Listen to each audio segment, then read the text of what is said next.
You're tuning in to the Black Hollywood Live Network, featuring news, interviews, and commentary on all things Black Hollywood. Hollywood redefined. From Los Angeles, California, presented by Maria Menounos and streaming live thanks to Akamai Technologies. This is Black Hollywood Live. Next, featuring intimate and in-depth interviews with Black Hollywood's next edition of stars and influencers. Black Hollywood Live. Hollywood redefined. You're listening to Black Hollywood Live. And now, the host for Black Hollywood Live, Next. Hello, as always, happy Friday, ready for the weekend. Welcome to Black Hollywood Live Next. I'm Jessica King, and I'm also the producer of Fox's hit show, Dish Nation, and I'm going to keep saying that. Keep on watching. And I'm joined by Nick Perdue. Introduce yourself. Who is not the producer of Dish Nation, but watch. What's up, guys? There you go. We have a great guest today. We're very excited to introduce Melvin Jackson Jr. Hello. Hello, thank you. Thank you for having me. Thank you for joining us. Thank you. Well, Here, man. Happy to be alive. Yo, you're shining. I see you. I see. I'm trying to stir a little bit, you know. Yeah, I pull it out every now and then, you know. Yeah. Little something. Not like hers, you know. She blinging over there. Yo. Yeah, she got a rock over hey, there. man. He put a ring on her for sure. Anyway, so let's get into it. According to your IMDb page, yes, we've looked you up and done our research. You lived in Pakistan and Turkey as a child. Yes. Why did you move to these countries? Well, I was a mercenary as a child, and no, my parents, my mom worked for the government, so as a child I was able to, go overseas and live over there for 8.5 years altogether, and it was just a great experience, as a child to be able to see different cultures, interact with different people, and just have a different mindset on how blessed we are as Americans. They want to come to America so bad. They like, this is a blessing. You see people washing up and drinking the same water that everything that they're doing is in the same water, washing up, taking, and they're drinking that water, and it's just like, man, we're so blessed to just have the little things that we take for granted. So I think as a kid, it really opened my eyes up to a lot of things as an adult. So now I can carry that on with me. So. As a kid, how was it living in those countries? Oh, it was beautiful. It was great. I learned a lot of language. Of course, you learn the bad words first. But I'm still friends with some of those people now. Like, we interact and still stay in touch with them, even from Pakistan on to Turkey. And it's just amazing how no matter, how long you've been apart from each other, when you get together and you tell the stories, it's kind of like you never left. Because no one can understand the stories that we have because we were there. So it's like we have our own little pack. Right. So it's a beautiful thing. So you think living there has shaped how you are today, who you are today? Yes, it has, because it teaches me not to just be able to deal with my African-American people, but also white, Chinese, all races, and not just be, sometimes when you're in a different, neighborhood, or you just around your people, that's all you know. So when you step outside, you don't know how to interact with people, you don't know how to talk, you don't know how to, just be professional. And I think it just shaped me to be an international mogul, in a sense to where now I can interact with different people and be on their level and not, try to act like I know something that I don't. Right. Do you think a lot of people, Americans today, have like a preconceived notion of the Middle East? Yeah, I think they do. I think after, 9/11 and everything like that, they kind of dampened on that a little bit, and it's not all that.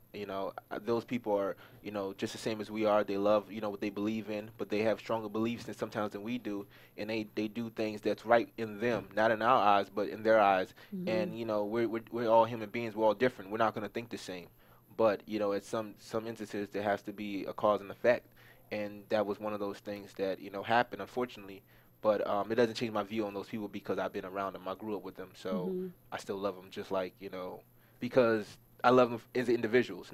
It's not a whole, but, as individuals as I know them, that's all I can do. Right. What are some of the biggest differences to you that stick out of living in the U.S. as opposed to living in the Middle East? Things are cheaper over there. You can get a lot of things very cheap there, and it's like they come, you bring it here and they just rake it up. It's crazy when I go in stores and I see clothes that says made in Pakistan or made in, most of them is made in Pakistan or India or something like that, and it's just like $40-50. I'm like, I can get it for $2 back there. I'm gonna go get me a flight real quick, and I'm gonna rack up, and so it's one of those things. You can get jewelry cheap, you can get suits, and just seeing that stuff made. Like I as a kid, I used to watch furniture being made. I used to watch suits being made, and just to see the beginning and end process as a child, I was like, wow, like it was really crazy. So you really, when you look at things, you're like, man, it took these many people to, this one table right here took 20 people to make it, and you appreciate things a little bit better when you can actually see how things are made, you know. So. Do you ever make it back at all to visit? No, I haven't. I need to. I haven't been overseas since '97, so I got my passport, so I just got to get it stamped again as an adult. So I'm working on that. There you go. And so now you claim D.C., Chocolate City, yes, as your hometown. Yes. You know, you went to Bowie State University. Okay. And so your goal is to be, a well-known businessman. Correct. Right? So why is that important to you? I believe being a great businessman, it helps you to get to the points that you want to be. It's like I can't be a good actor or a good comedian or anything without having the business mind that I have first. Because if you sign bad contracts or you sign bad deals, you're going to be known, but you're going to be broke. Yeah. So I feel like as a businessman, I can shape who people see me as, and I want them to see me as a brand and not just as a product, you know, where it's like, you know, you have your Coca-Cola, you have your Sprites. I want to be right up there with them and not just say, oh, Melvin Jackson Jr, another actor, you know, in Hollywood. I'm like, no, the brand, this is what you get when you get me. Right. So I just try to give the whole package. There you go. And because you also said, the importance of being a businessman is that, you want to be a man first, you want to be a businessman first and an entertainer second. Right. So, kind of like what is the message behind that motto? Just because I came in this business when I was 18, and I came in as a manager, managing artist, and, I'm managing people older than me, but they have to believe in me. So if my business is not in order, my paperwork is not in order, contracts, everything is not in order, they're not going to respect me as a person. So I had to be a businessman first before I can even learn how to be an entertainer and appreciate it, because I used to take it as a joke sometimes where I'm like, man, rappers, I can do that, go in there, just start freestyling. Yeah. Nah, you gotta put in the work. So I think sometimes as business people, we don't understand what the artists go through, so we have to maybe be both to understand it. So I appreciate both of them, and I respect them as the same, and I'm able to put them together. And when people see me, they're like, how did you get here? Being a businessman first has got me here, because now I'm able to manage myself or manage, situations that I probably wouldn't have had the knowledge if I didn't take the businessman seriously first, And I see a lot of businessmen that are rich. Like I just found out that we have the CEO of American Express is black. So I'm like, that's encouragement for me. So I'm like, man, and he just went from a place to where people didn't listen to him to now he's a CEO. Yeah. So it's all about, if you're a great business-minded person, you can do good in this business. No matter if you have talent or not. It's people that don't have talent but are great business people. That's true. So we're not gonna name any people, but we all know. But I respect them. Yeah, I mean, So what made you pursue the arts? Because you say that a business is your first love. So kind of like what made you want to pursue arts as opposed to something a little more academic? Well, because music was really my first love. I always wanted to produce music, and when I looked up to Puffy, like, oh man, I want to be the next Puffy. So that was my love, and then I really started learning the aspect of the business, and then I fell into acting by accident, because I didn't really never wanted to be an actor, but it was something that I happened to do. And when I did my first audition, I booked a part with no acting experience whatsoever. And I'm like, well, maybe God's sending me a sign. This is a gift, because some people can be taught something, but if you have a God-gifted talent, then it's just meant for you to do. And once I started doing it, I started loving it. So I started watching movies differently. So I don't watch movies for entertainment. I'm watching them learn. So when I watch a movie, I'm like, dang, Denzel's doing it. How can I do this? How can I implement these people but put myself in the middle of it? And that's how I started working my chops as being an actor and just being good at it. Because you can be an actor but not good at it. Because I'm my worst critic. I'd be like, man, I could have did better. Like, nah, you good. I'm like, nah. But that's just me pushing myself to the next limit. Yeah. So I had the mentality of, oh, man, I'm good. I don't need to go to acting class and this and that. But I had to think about it. I said, Michael Jordan, Kobe, Denzel, all these people continue to work on their craft to get better. Even though they may be the greatest, you can always work on your craft to get better. So why am I any different? So I had to humble myself, and that's when I really started just going hard with it and pushing it, even harder with just being better. That's good. That's good. Let me ask you this, though. We lived in Pakistan, right? Because you're also a rapper, right? I'm retired, but I come out every now and then, you know. But okay. So you are a rapper now, because now we know Pakistan is totally different than the U.S. Yes. So what was it like rapping in Pakistan? Did you rap in English? and then like was the music different out there than it is out here? Well, yes, it's different out there. They have their language that they, speak it in. And back then when I was doing the entertainment, I was more so dancing. I mean, a buddy of mine, he was kind of like the Vanilla Ice. I was like the MC Hammer. Gotcha. And we used to dance. So I didn't really rap at that point then. I didn't start rapping until after when I started managing artists. But I always loved the stage. So the stage is all, dancing and entertaining has always been a part of me from day one since I was a kid. So when I started rapping, I just was doing like for fun, whatever, playing around with it. But then I really started to say I'm gonna take it seriously, because I saw how people were real with it. Like you go to underground circles and people like, man, they'll kill you if you ain't doing it right. You know, like, man, you represent our culture wrong. So I had to respect it and really started like, man, I'm like, writing is hard. Like, like I can freestyle and then like go back and write it, but writing is when you're trying to do it, the beat, and I commend them, man, because it's something that. But when I'm on stage, when I'm performing, I feel it and I'm real with it. But I just say if I'm not gonna do it 110%, I'm not gonna do it at all. So I go by Jay Reed.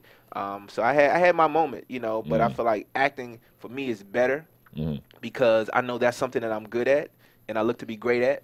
So I try to stay in my lane, but every now and then I will come out and spit a verse or something, because I love music. I love, just to feel people, looking at you and they vibing with you. So, especially like rapping to the ladies, and I'm like LL Cool J up here, like watch out, girl. You like. And I'm alone in my room, sometimes I stare at the wall. Now let me ask you: Did rapping inspire the poetry book?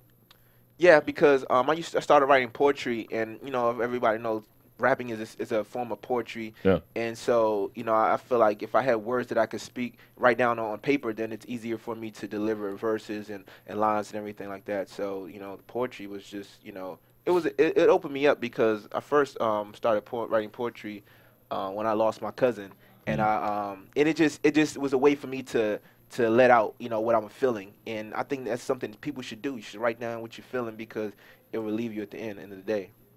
Yep. Well, you were a music manager by age 19. Yeah. That's, whoa. And you've creatively assisted a number of big artists. You've assisted Tank and Jay-Z. Like, what are some of the things that you've done for them? Well, let's not go there. I didn't assist them. I was trying to have them assist my artists, but I had one of my he did it before, but an artist he rapped for Jay-Z at my high school, and Jay-Z took notice to him, and then Tank was a judge at one of these concerts. That I had an artist performing at, and he gave him some words of wisdom, and Tank's a good friend of mine now. He's from D.C. So pretty much I just try to put these artists in front of people that they normally wouldn't be able to. So if I heard like Jay-Z's gonna be at the studio or radio station, I would go take the artist. Come on, where you at? Come on, let's go to it. And I would have him rap for him, sing for him, or whatever I could do just to give him that exposure. And I think people really took that. It's like, man, this guy's really on it. He wants it. I had to shut one person down. They was treating me like a groupie. I'm like, listen, I'm not a groupie, man. I'm not here. I'm here to try to get my artist in this door. I'm not, this is about business.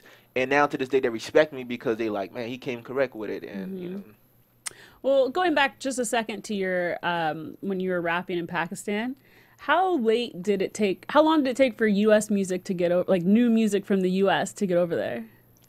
I'm not really sure, but I think it wasn't that delayed, because, a lot of stuff, they get around the same time. A lot of people will become hear it first over there, then before the U.S. Like, you'll see a lot of artists that made it overseas first before the U.S. get it. So it just depends on the time. Maybe now you like everyone gets it at the same time. It's internet. Get online. So I wasn't really in tune with that per se, but I'm sure it got it at the same time as U.S. if not a little later. Okay. Well, you also did a public service announcement, right? And that was kind of like your little door into acting. So, like, was acting a fluke, or was you kind of like, maybe there's more to this? It was, I would say I slipped and tripped and fell in it. Because it was like I was at a modeling agency at the time, because I was modeling, and they had me audition for a PSA and about underage drinking. And I just went in there and I just knocked it out. And I just took it like I'm given the opportunity, so I'm gonna go in there and do my best. And I went in there and I got the part, and I was like, man, okay, maybe this is my sign. But I had artists at the time, so I was like, I don't want to do this. They was like, nah, go ahead, do it. You know, because if you make it, we gonna follow behind you. So I was like, all right, cool. And then, you know, I don't want to jump ahead, but it led to other things, other acting, other things. So, you know, it was just like I know that it wasn't a fluke anymore. I feel like it was God's gift to me. Gotcha. Well, you auditioned 14 times before landing a role in your favorite show, which was The Wire. Yes. Right. Yes. So, you know, unlike the PSA where you just got that, this one you really had to work for. Yes. Now, were there times that, you know, like maybe on like, I don't know, the 7th audition where you're like, you know, maybe let me just stop? I was like, man, if they call me one more time, I'm gonna say no, I ain't going, because it was a long ride. You know, it was like from D.C. to Baltimore. That's a long ride, and I had to keep leaving work. And I'm like, you know what, man, they call me one more time, I'm not going. I'm like, they call me every time they would call me. I was like, okay, all right, you know. But it just was kind of something that you really want. It's like, how bad are you willing to fight for it? So that was a test for me to keep pushing. Okay, it was something they saw for me to even get a call back, to be called back again. So I had to look at that as a blessing and not really a hindrance. So I'm like, okay, you know what, they didn't give me the 7th time, 10th time, okay, 13th time. I'm like, okay, all right, man, what do I need to do? What's going on? And then it was just like after that moment, after that 14th time, and it was like that was a callback. And pretty much a callback is when you're in front of producers, directors, or whoever, you know, they want to see what the casting director saw. So the casting director was like, just do what you did before. Because the day that audition, I was like, this is my role. I said, this is my role. This is my part. I dressed the part. I said, this is my role. Bernard's me. So I went in there second time round and did it. And I was at work at the cafeteria, and I got the call. They was like, you got the part. You would have thought I would have lied. I was like, what? Yeah. It was like, look, I was like, yo, I got the part on the wire. It's like, whatever, you ain't get the part on the wire. I was like, I did.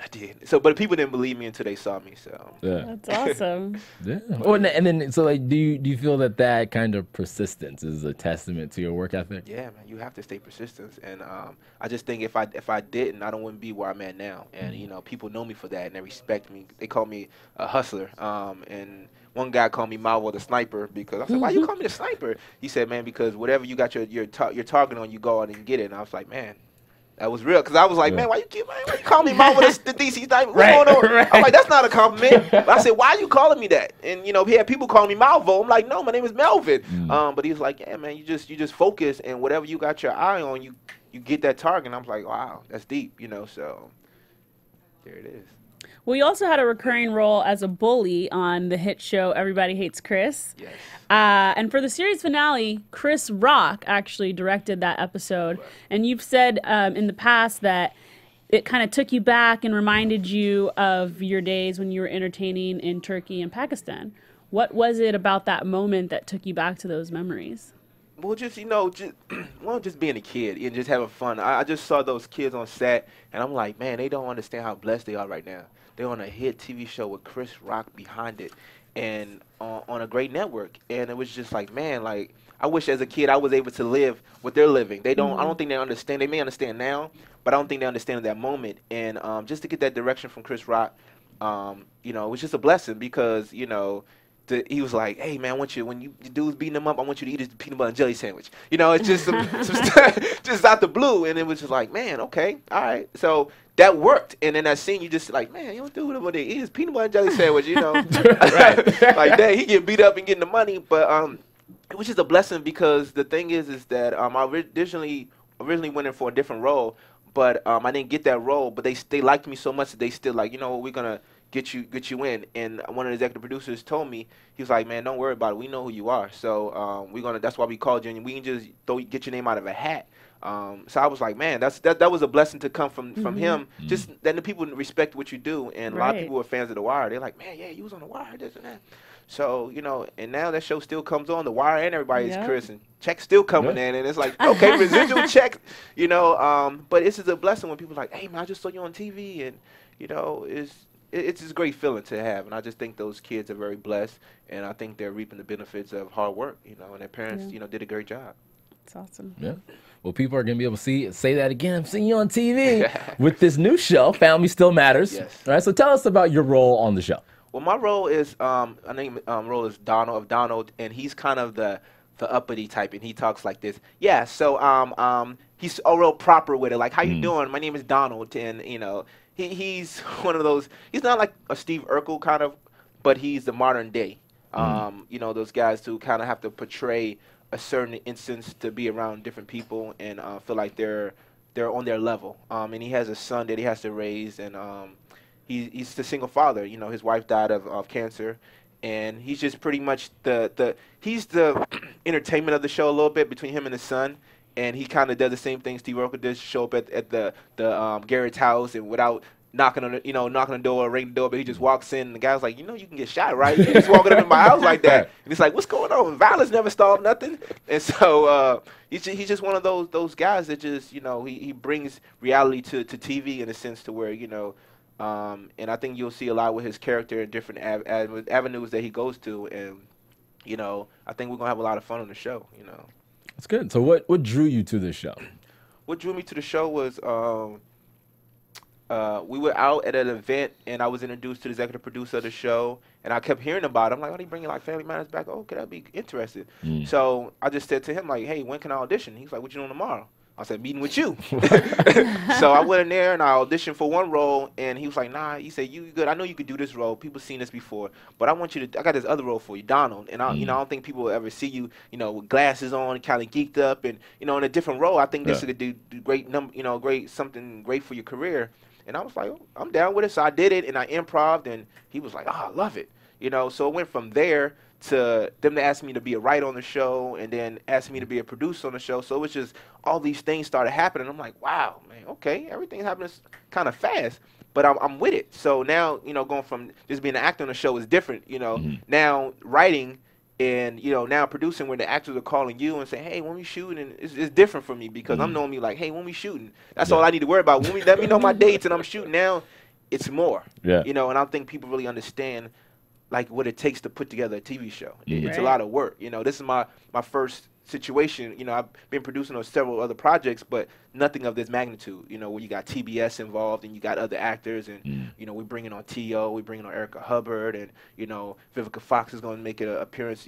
Sometime in the down the line, and you got all these people in play, and you're like, man, and they're looking at you like, what's next? Yeah.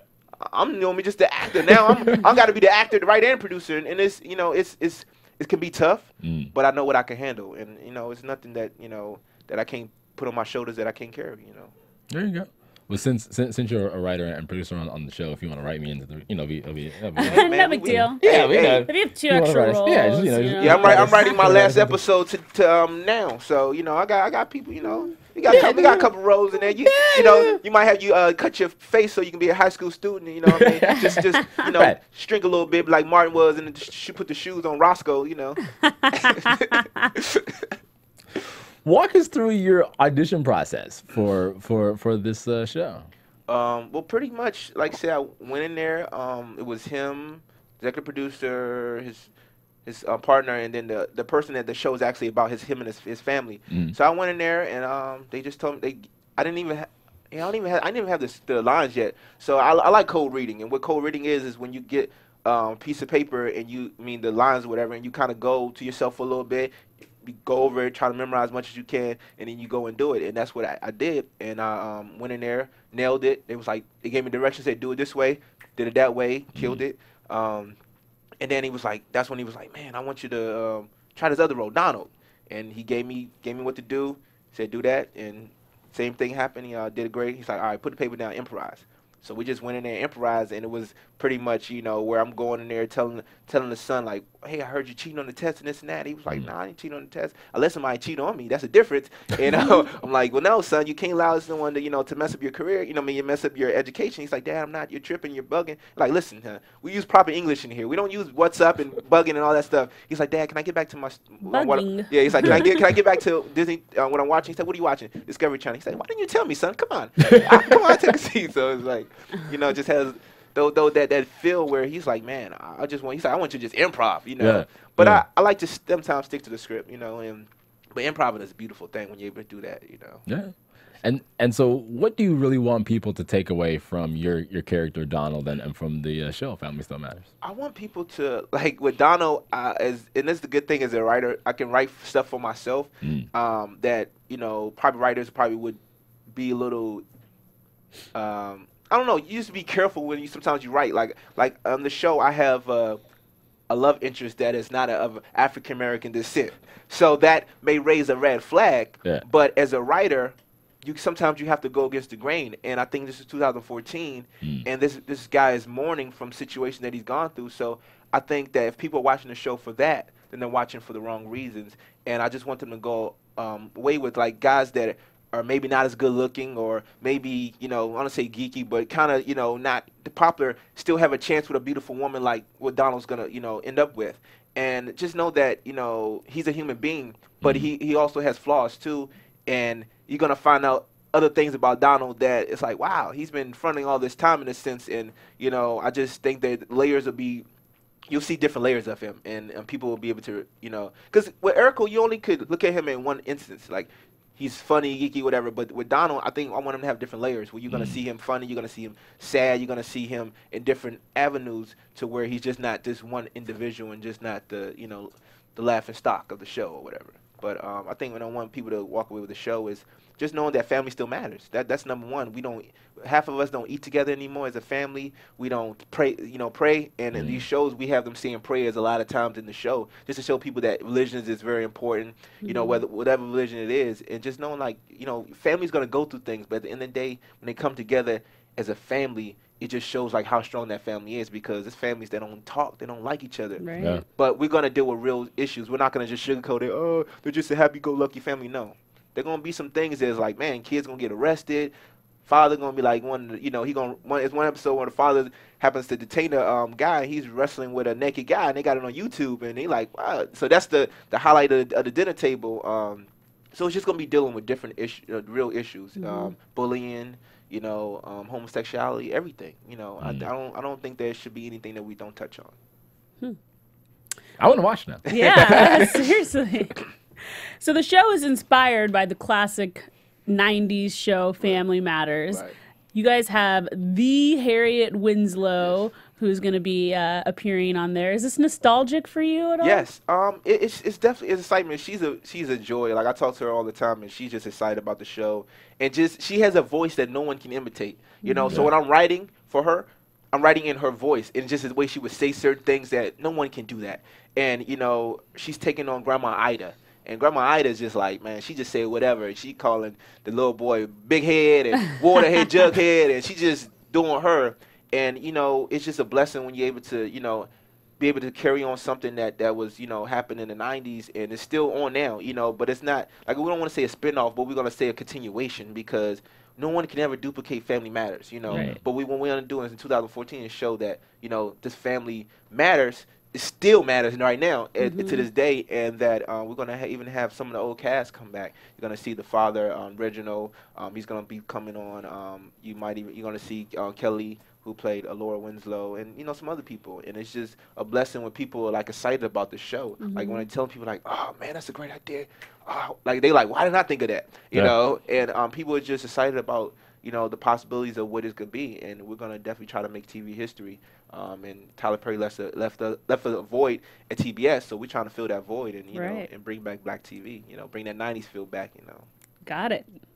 Oh. So you also starred as, was it Ramon? Ramon. Right? In the film 5K1 with Yes. Clifton Powell and AJ Johnson. Yes. Right. So what was it like working with these veteran actors? It was a blessing, man. Clifton Powell was just hilarious. He's from D.C. too, so it was just a blessing to work with him. I've seen him around a couple of times, and it was just a blessing to work with those guys. And AJ Johnson was just hilarious all the time.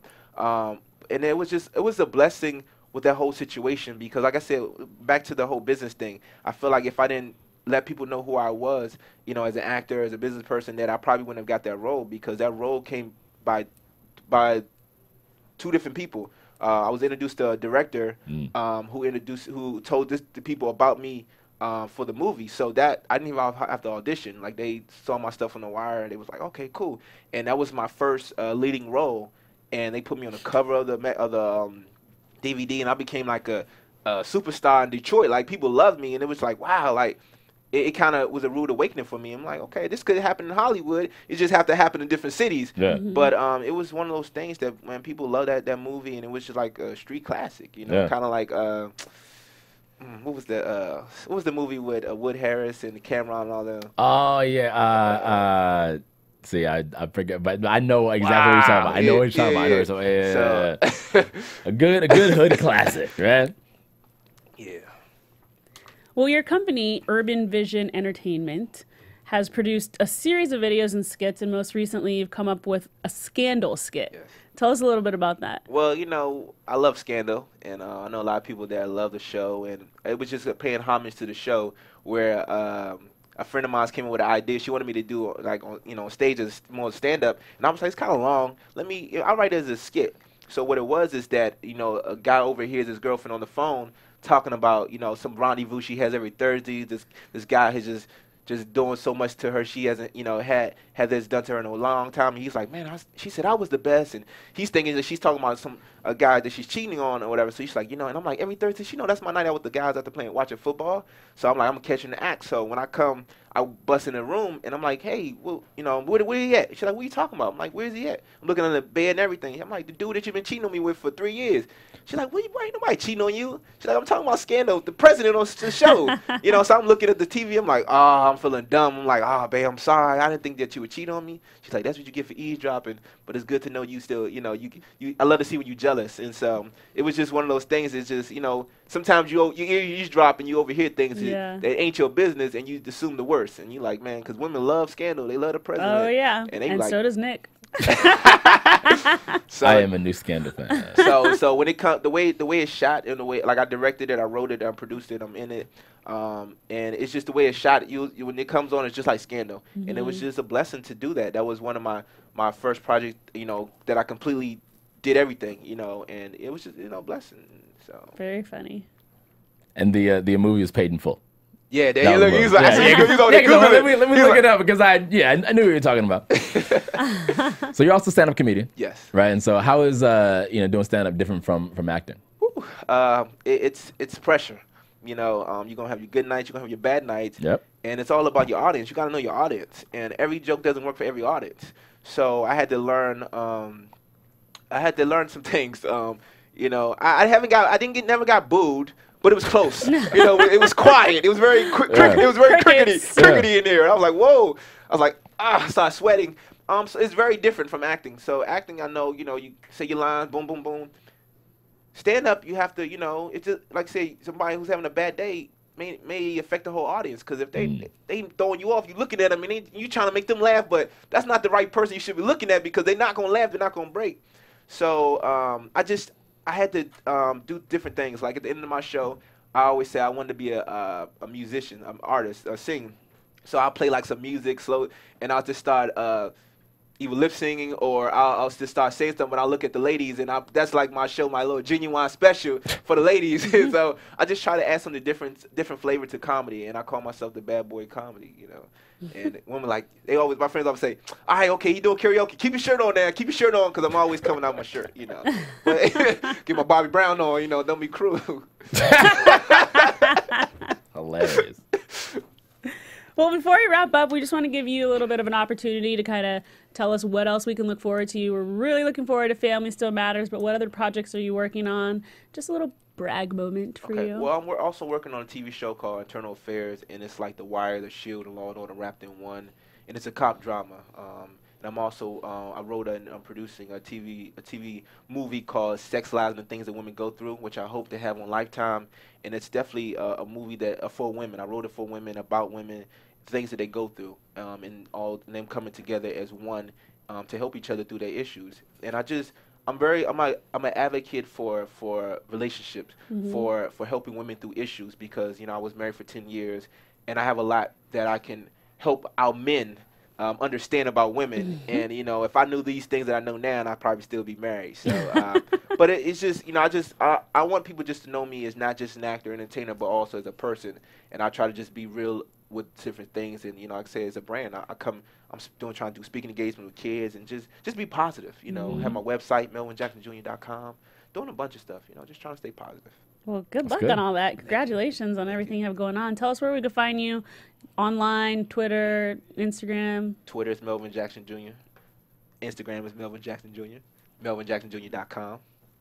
Not hard to find. Man, I don't know if I can remember that. I know, it's my brand now. I introduce myself Melvin Jackson Jr. Gotta remember the JR. Nick Perdue, where can we find you? All over the internet, guys. Melvin Jackson Jr. No, at the Nick Perdue. And find me on Twitter at Melvin Jackson. Are you related to Perdue Chicken? I wish. I wish. Find me online at I am Jessica King. Thanks for joining us, guys. Until next time. Bye. From producers Maria Menounos, Dario Kristen, Tiana Hobson, Kevin Undergaro, and the entire BHL crew, we would like to thank you for supporting Black Hollywood Live, the first online broadcast network dedicated to African American entertainment. For questions and comments, contact us at info@blackhollywoodlive.com. Like us on Facebook, tweet us, or Instagram us at BHL Online. And I'm your BHL announcer, Scipio.